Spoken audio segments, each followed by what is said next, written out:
Hi, I'm Jasmine. Welcome back. And if you're new here, welcome, welcome. As I was creating my sim, I found myself thinking about their story, so I thought I'd share my process. Grab something cozy to drink and come along. So even before the gameplay process starts or the storytelling process starts, we have to create our sim. Sometimes I like to start out with just using my imagination and kind of seeing where my design goes. But in this case, I used the Very Veggie Legacy Challenge as my structure for my gameplay. And so in that challenge, you have to create a sim according to certain aspiration and certain personality traits, as well as having a theme. The first generation is broccoli, so our theme is green. So that legacy challenge is really where I drew my inspiration from to create my character. So here we are. We have our brand new sim. I personally like to kind of randomize my sims until I find a face and body type, and then I use that and slightly adjust it to make it more my own. I wouldn't say I'm necessarily the best at designing sims and casts, but I do enjoy it and I think it can be fun, but I also don't want to spend hours in casts. I kind of want to get to the storytelling part of my game. I don't try to spend too long in here. I think it took me maybe about an hour to make this sim, and I felt really good about it, and I really liked the design that I came up with for her. Her personality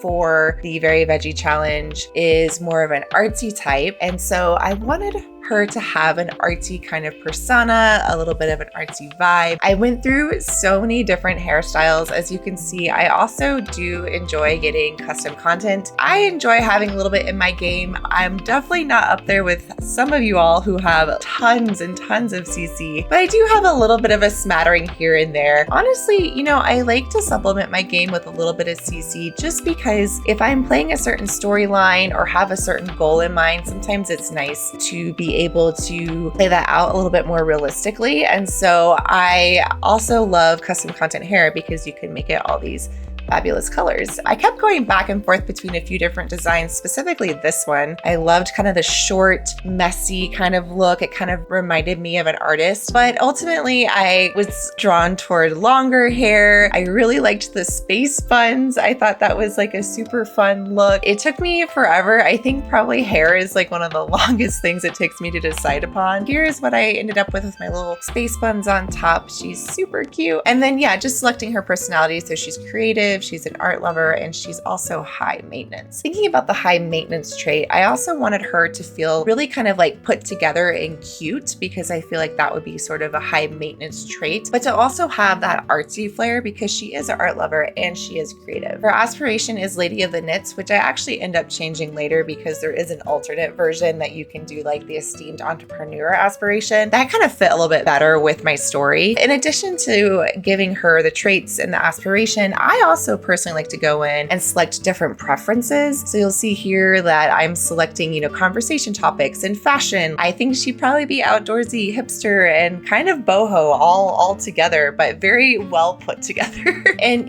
thinking about what she might like in other sims. So choosing like the artsy sims characteristic seems to go along with her personality because she's artsy. And I imagine that she does appreciate the outdoors and gets some inspiration for her projects through the outdoors. So I gave her that like. I also gave her some dislikes. I think that's really important too because we don't want a completely vanilla sim, right? We want a sim with a little bit more personality, so giving them some dislikes is helpful as well. Did make her dislike video games. I feel like sometimes your sim just defaults to liking video games, and I wanted her to have a little bit of a different hobbies and activities to do while we're playing. And then I start on the journey of creating like the outfits and vibe for my sim. I also really like to play into seasons. In my game, I always do a custom calendar for myself. There are so many fun holidays that you can create yourself that are just gives the game more character and something a little bit different than the generic holidays. You can add in mods as well for your calendar so you can get different icons, different activities that you can add. I really love to play into the seasons, so I like to give her different looks for each outfit category. I usually like to have more than one outfit, again, because of that variety. If I really just want to I get into the gameplay, I'll give one outfit for each category. And then later on when I'm feeling like the creative juices flowing and I want to give,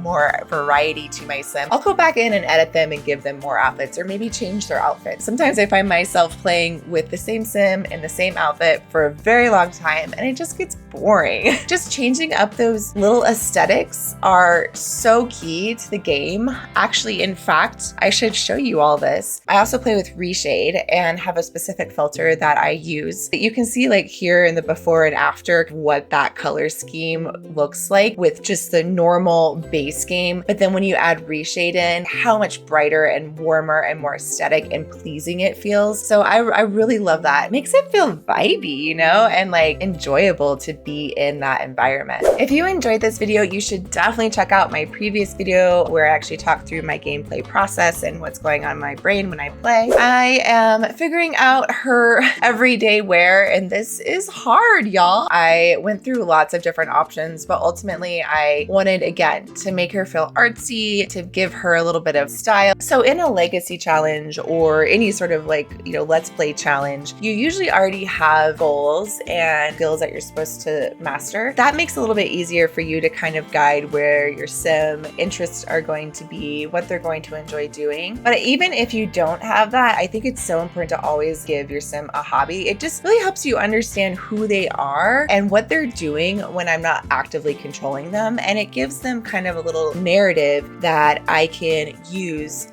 to interpret things that happen throughout gameplay. So I ended up giving her this cute little nature top and these cute little shorts. I just feel like that is very much her style. Like it is kind of fabulous in a way, but it's still down to earth. It's still artsy, but very well kept. And again, I love legacy challenges because they give you those built-in goals and structure. And it's a nice way to keep, moving forward in your story without feeling completely overwhelmed. So I ended up giving her these little cute green tennies. And then I also found these these super cute little flower tennies. And I just love them, but they weren't like the right green, which was disappointing. And I think I'll probably use them in the future, but for now I just went with this. This is her main outfit that she'll be wearing for most of the time. I definitely need to give her an actual name. So we're gonna type in here, Loretta Broccoli.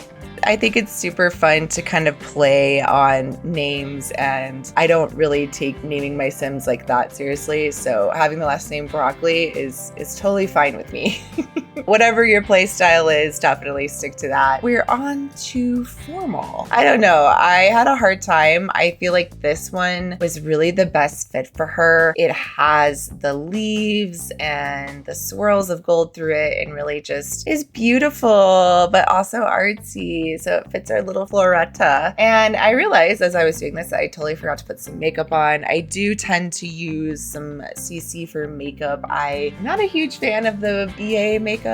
I just don't think it's very natural, nor does it look the best. And you can see here I'm picking out some lips, and some of these are so great because they look just fantastic. I wanted her to have a kind of a natural look for most of her outfits, but then again, for formal, we want to have a little spice. So I gave her just like kind of a nice pink lip, nothing too wild, very chic, if you will. And with the eyeshadow, kind of same idea, just a little hint of something to make her feel very put together, but not over the top. So I ended up with this look for her, formal, and then the rest of her outfits will just kind of have her everyday makeup. And then of course we wanted to make sure she has pretty nails for her outfit. So I just kind of gave her, just a natural, neutral like color for her nails for formal. And then going back to the fun colors for other outfits. Oh, and then yes. Okay. So another thing I love to do is I really like to change my Sims hairstyle according to their outfit, right? So like everyday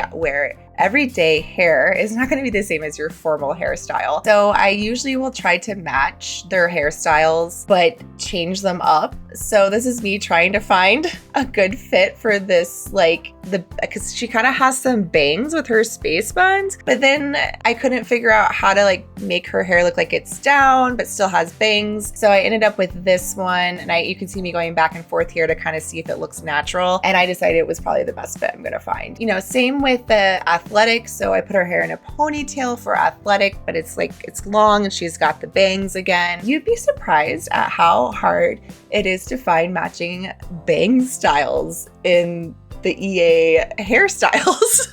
Like, I have spent way too long doing that. So that's also where like custom content is helpful, just to create a little bit more uniformity across your creations, but by no means necessary. This is The Sims. Let your imagination run wild. I found the cutest little sweater top, and then I was like, well, do you really wear that to bed? Maybe in the winter time, but I decided to go with just some shorts and a little casual tee. And then on to party. I just absolutely love this dress. I think it's so cute. So I had to go back and give her this little outfit for party. I decided that I wanted her to have two outfits because I couldn't decide.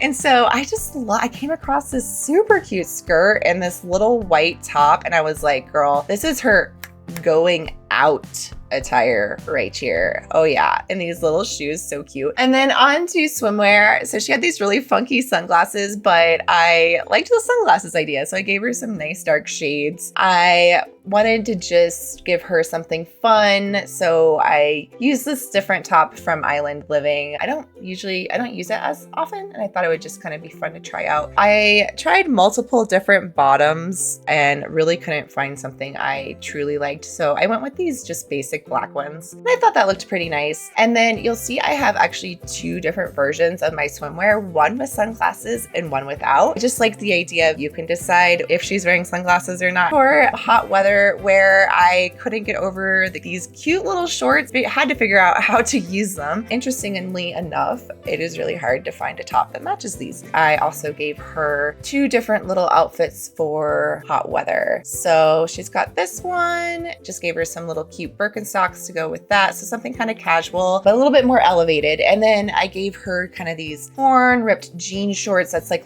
speaks more to her artsy side. So maybe if it's hot outside and she's, you know, being inspired by nature, cross-stitching, because I've already decided that she is going to love cross-stitching. She has something that is a little bit more casual. I gave her this little second outfit and thought it was pretty cute. And again, you'll see like her hair is up and the little space buns, but it's like little ponytails now. It's just a nice touch when your sim like changes outfits. You kind of get this refresh of them, and it just keeps the story a little bit more inviting, a little bit more engaging. Lastly, of course, is our winter wear, and I decided I liked kind of this cargo jean look in the beginning, but then I really liked the sweater a whole lot, and so I ended up changing kind of my style here. I felt like the sweater is cute and sleek, but not too crazy, and of course it's green, and I love these jeans. So I went with kind of a monotone look for her. Then I did another outfit with more of just like a long sleeve kind of fit instead of the sweater. So just a little bit more casual again. So she's kind of got some choices to dress a little bit more elevated or just a little bit more casual, almost in every single outfit category. So yep, there we have it. It's Floretta Broccoli, and now we're ready to play. If you like this content, make sure you hit that thumbs up and subscribe. I'd love to have you part of the fam. I am kind of debating on whether I want to share some of my like OG families with you and some of the story arcs that I've created with them. Stay tuned for some more storytelling and how I think when I play The Sims. I will catch you in the next one. I'm Jasmine. Stay cozy and keep simming. Bye!